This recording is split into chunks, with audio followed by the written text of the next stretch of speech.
Hey guys, welcome back. I am very excited for today's episode of Why Everyone Plays because as much as I wish he wasn't, the reasons why he's used so much are self-evident and are also the reasons why he's my main. Though on the plus side, I don't have to hold anything back since this is a Why Everyone Plays, so naturally the tone of this series is a lot more praising than Why No One Plays. Anyways, let's go ahead and discuss the gradual yet significant rise of one of the most well-known DLC characters in Smash, Cloud. As brought up in the past, the philosophy of balance during the transition from Smash 4 to Ultimate was to shift the spotlight from the dominating characters and elevate some lower tiered ones into more relevance. Previous low and mid tiers like Mr. Game & Watch, Roy, Wario, Palutena, Shulk, and Pac-Man were substantially buffed, elevating them into the upper tiers with some of them reaching as far as top 10. Meanwhile, reigning high in top tiers were forced down the rankings through a series of nerfs. Mewtwo, Marth, Rosalina, Sheik, Corrin, Bayonetta, and more have lost a lot of relevant power, at least at the start of the game. We're seeing a resurgence nowadays though, courtesy of a myriad of buffs a lot of them received. One such character who also got this treatment was Cloud, ending his debut version firmly in the number 2 spot, trailing behind Bayonetta. Unlike her though, Cloud's dominance during Smash 4 was more straightforward, in that his prevalence was attributed less to having an unbeatable arsenal of tools ranging from conventional power to ridiculous cheese, and more to a simple case of numbers. Simply put, Cloud was broken in Smash 4 by virtue of his overly generous, well, just about everything. His ground and air mobility was and still is very impressive. I'd go so far as to say he's one of the few characters with the perfect balance in physics overall, not really lacking in any particular field. In the current landscape of Ultimate, it's not as remarkable anymore what with other DLC fighters like Byleth, Min Min, Sephiroth, and the Aegis, as well as the Belmonts coming into play, but back then, the only one with comparable non-projectile range to Cloud was Shulk and perhaps Ike, who were far weaker in 4 than they are now. Among a series of other attributes that led to his runaway success, one noteworthy trait that stood out about him was that he was a sword character who could force approaches, almost unheard of back then. Prior to him, the majority of sword characters were all melee range combatants like Roy, Marth, Ike, Shulk, and so on. More importantly, the swordies who also possess the same ability are not really considered swordies in a practical sense like Pit and Dark Pit, or they were statistically very weak in a competitive setting to really pose much of a threat like Robin and Link. Through Cloud's Limit Charge and Blade Beam, he was effectively the only sword fighter who pressured his opponent into approaching him, making it really easy to achieve his win condition of outspacing and punishing careless engages. On top of that, he had the undisputed best mid-range neutral and advantage state out of the entire cast. Given Force's slower pace of gameplay compared to Ultimate, that worked to his advantage, letting him set the pace of a game to a speed that's more beneficial to him than it is to his opponent. Unsurprisingly and understandably, Cloud was nerfed following Ultimate's release. His ludicrous hitboxes and effective range were toned down a bit, most notably his neutral and up air, while other attacks had their overtuned numbers leveled down in the same regard. However, unlike his rival Bayonetta, who was completely gutted at the start, the developer sought to reallocate some of that lost power budget into the more lackluster parts of his kit as opposed to doing away with it entirely. His base special moves like Blade Beam and Climb Hazard were made more usable and given some quality of life improvements, while his ground normals like Dash Attack and Up Smash were granted more kill pressure to offset the loss of consistent KO options through his aerials. But like other previous DLC fighters who got nerfed, Cloud's presence in the early years of Smash was overshadowed by the rise of new high and top rated contenders. He was still viable all things considered, but the sharp decrease in overall power made a lot of players think he was mid-tier at best, and at the time, mid-tier wasn't viewed with as much respect as it is now. Cloud didn't suffer as bad a fall from grace as his peers, but it was clear that he wasn't quite good enough to deal with the new territory of Ultimate as consistently. Fortunately, the devs were aware of this, and on version 7.0 he received a much-needed pick-me-up. His aforementioned dash attack and up smash became strong enough to kill at reliable percentages, with the latter augmenting his already threatening out of shield gain to now arguably one of the best.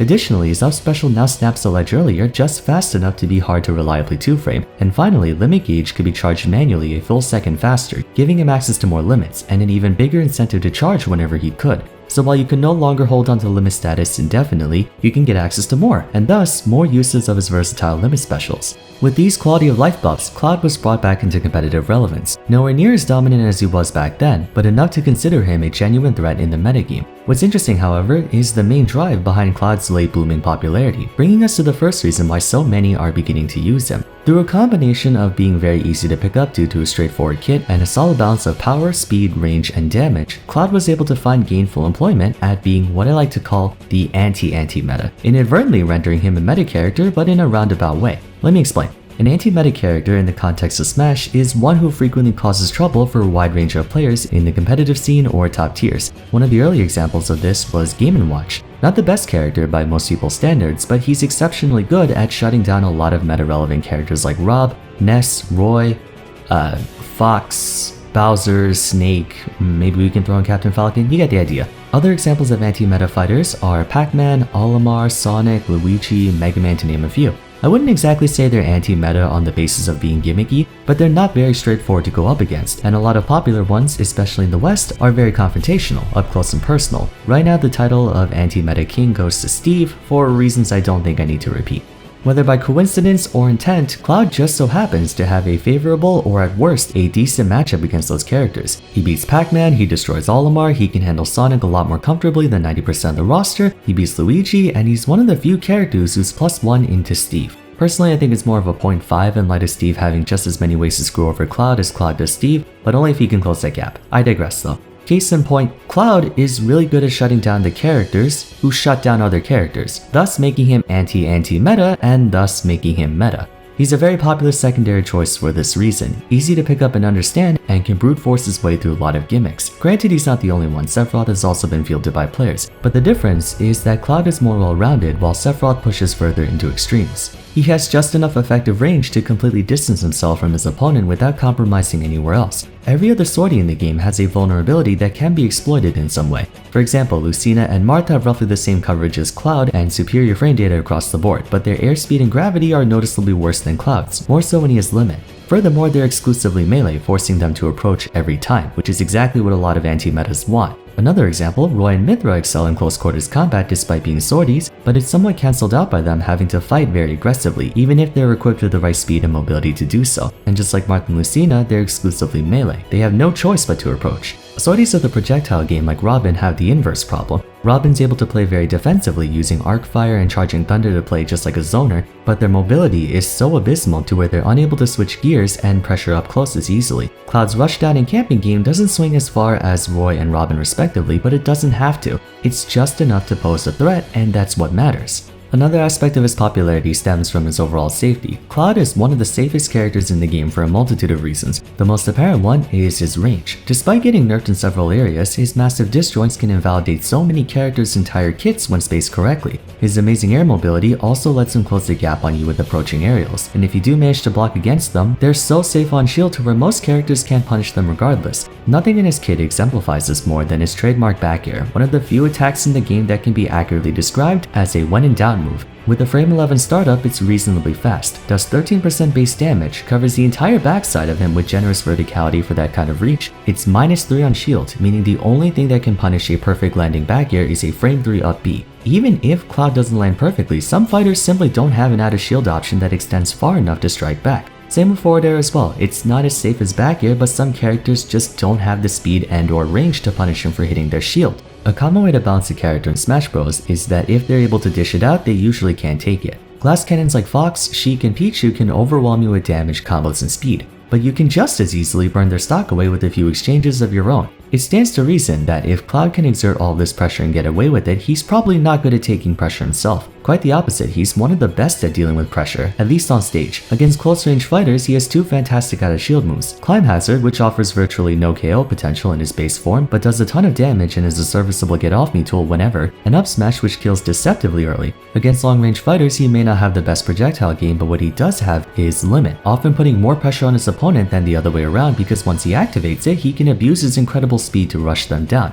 That's not to say Cloud can escape pressure as effectively as the likes of ZSS or Game & Watch, but he has the wherewithal to prevent being thrown in those situations in the first place, a luxury that's absent with the most of the cast. People frequently say the easiest way to beat him is to exploit his bad recovery, and while his recovery is certainly not great, it's not as egregious as Chrome's or Dr. Mario's, not by a long shot. Once again though, there aren't that many characters who can realistically challenge his on-stage pressure. In a contest of mobility, there are only a handful who are faster than him, but they typically lose in another department such as range, or they have no way to break through his defenses. In a contest of range, anyone with a longer reach than him gets outpaced in frame data or mobility. In a contest of power, he can rack up damage almost as easily as a heavyweight. A fresh cross slash does like 24%, back air does 16%, forward air does 16 to 17%, up B does 19. It's basically Shulk with Buster Art. The reason I keep emphasizing Cloud's safety and balance is because it ensures consistency. Cloud's a very consistent character, one of the most consistent in all of Smash. There are very few situations where he doesn't have an option, if any at all. Even against his more difficult matchups like Joker, Greninja, Wolf, and so on, it's very winnable.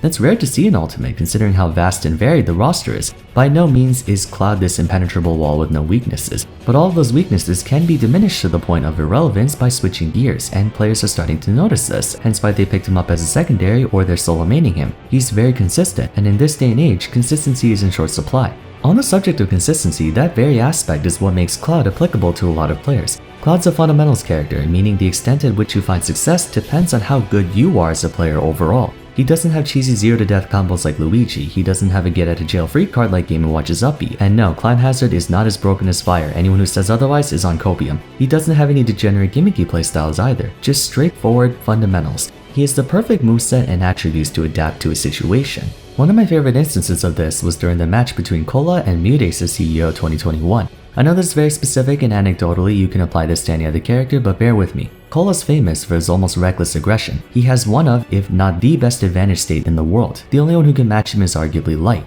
If you can download your opponent's habits and panic options, Cloud's start capacity increases dramatically. But in this particular set, Cola realized his tried and true rushdown was not the right call when facing Muteace's immaculate whiff punish game. So he switched to Cloud, who can apply some semblance of Roy's aggression but with the added safety cushion of spacing and safe pressure. It's one of the few moments where I saw Cola play safe, but that's why he has Cloud in his back pocket. He knows that Roy has critical deficiencies that are near impossible for him to get around by better playering his opponent, but Cloud can. Sure, he only takes a mile with every inch versus Roy taking 2 miles, but if it means losing only half a mile instead of 2 miles in the other direction, it's a compromise that can make all the difference in a game where entire sets are decided by a single mistake.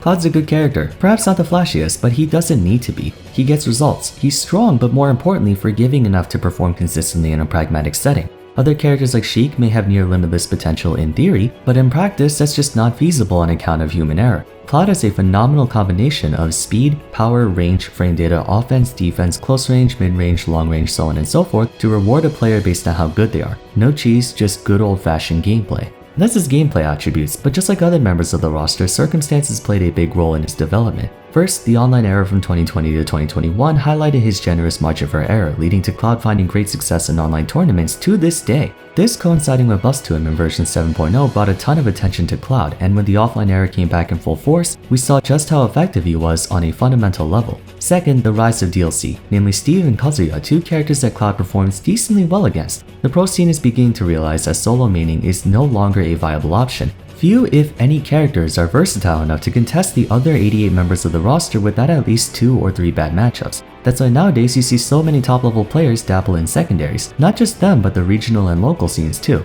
Everyone is picking up a secondary to deal with janky matchup checks, as well as anti-meta threats like Fighters Pass 2. Cloud offers a very good return on investment relative to the amount of time required. Like I said, he's a fundies character. If you have good fundies, that's like 90% of what you need to play him well. So yes, outside circumstances did contribute to his rise to prominence in recent years, but he was able to maintain that attention through his design, and while in my humble opinion I wish he got just a few more buffs, I'd be lying if I said he wasn't a very strong character. Smash Ultimate's meta is undergoing a volatile shift in perspective, goals, and priorities. The driving force behind most of the game's online discussion and discourse is how to take on its almost unsolvable roster. In this kind of situation, stability and consistency matter more than anything else, and I can't think of anyone more consistent than Cloud. That's one advantage he has over top tiers. So that's about all I have to say for today. Just a reminder, I may have been a little biased given that I'm a Cloud main, but I mean, don't take my word for it, just look at the stats. Cloud routinely places in the top 10 most frequently used in the competitive scene. That includes majors, nationals, and regionals, so mid, high, and top level play. Anyways, feel free to share your thoughts on Cloud in the comments down below. For now though, if you enjoyed the video, it would be awesome if you gave it a like and subscribed. Consider following me on Twitter at Vars, joining my Discord server, and checking out my other Why Everyone Plays episodes after this one. Till next time, thanks so much for watching, and I look forward to seeing you again soon. Take care.